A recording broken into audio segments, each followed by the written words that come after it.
Sugeng rawuh wonten House of Memory Merapi.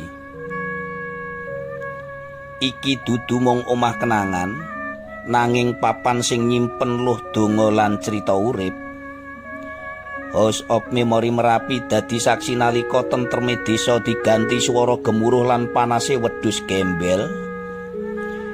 Jam iki mandheg ing wektu sing ora bakal dilalekake.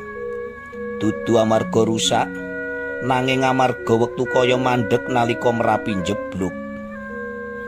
Piring sing tau dienggo mangan bareng keluarga, sandangan sing tau nglindungi badan, saiki mung kari kenangan. Ing saben sudut omah iki ana rasa wedi, ana kelangan, nanging uga ana katresnan sing ora tau ilang. Warga kudu ninggal omah, ninggal panguripan, ninggal kenangan sing ora sempat pamit. Saka kene awake dhewe sinau yen urip iku rapuh. Alam ora kanggo dilawan, nanging kudu diajeni. Lan saben ambegan sing kita rasakake saiki iku sawijining anugrah.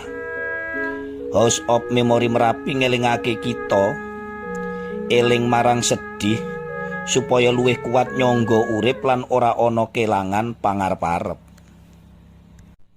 Matur suwun rawuhipun wonten House of Memory Merapi.